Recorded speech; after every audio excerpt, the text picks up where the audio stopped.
చిన్న కాయ ముందు దానికి చక్కెర ఏదైనా చేసాము మనకు మామూలుగా వీలుగా ఉంటే బాగా సరే మంచిది. మరి ఈ సమయంలో మీ అందరికి కూడా ప్రభువైన యేసుక్రీస్తునందు శుభవందనాలు వందనాలు. దైవ సహకారాలు మరి సంఘంలో కూడా వందనాలు. మంచిది. మనందరం కూడా ఇప్పుడు శ్రమ దినాల్లో మనం ఉంటుండగా మరి అన్ని కూడా మనము జ్ఞాపకం చేసుకుంటున్నాం.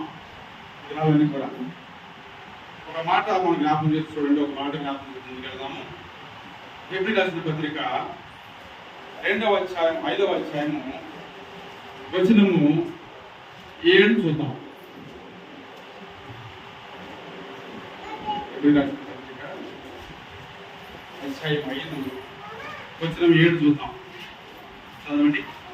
శరీరధారి అయిన దినములలో మహారోదనముతోనూ కన్నీళ్లతోనూ తన్ను మరణము నుండి రక్షింపగల వారికి ప్రార్థనలను యాచనలను సమర్పించి భయభక్తులు కలిగి ఉన్నందున ఆయన అంగీకరింపబడెను.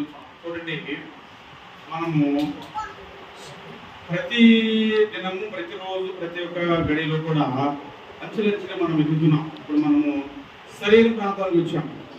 అంటే అప్పర్ రూమ్ మిరాకిల్ చర్చ్ అంటే అప్పర్ అంటే మేటగా అనుభవం కదా, పైకి వచ్చాము.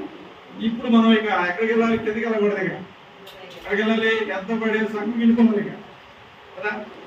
మళ్ళీ అనుకోకుండా ఎంత పడే సంఘానికి వెళ్ళిపోవాలి. ఇక అక్కడి నుంచి అనుభవం కలిగి ఉన్నారు. మరి దేవుడు అలా చేయడానికి మనందరం కూడా బలపడుతుంది కాకని నేను మరి ఆశపడుతున్నాను, ప్రార్థన చేస్తాను. తప్పకుండా చేద్దాం. సరే, ఈ రాత్రి కాల సభలో మనం ఒక విషయాన్ని జ్ఞాపకం చేసుకున్నాం. ఇప్పుడు ఊరంతా ప్రపంచమంతా కూడా జరుపుకున్నటువంటి దినములు ఏ దినములు అంటే శ్రమ దినములు. నేను మీ అందరికి కూడా ఒక మాట చెప్తాను. శ్రమ దినాలు మనగా, యేసు ప్రభుగా, లోకానికా, దేశానికా అనేది ఆలోచించాలి. చెప్పాలి మీరు అవసరం వరకు మనకా, యేసు ప్రభుగా, లేదంటే ప్రకృతిగా ఆలోచించే శ్రమలు ఎవరు పడ్డారు, శ్రమలు ఎవరికి ఈ దినాలు మరి ఆ ఇంటిని మనం జ్ఞాపకం చేసుకుంటున్నాము అంటే ఇక్కడ వాక్యం చెబుతా ఉంది. చదువు అన్నమాట.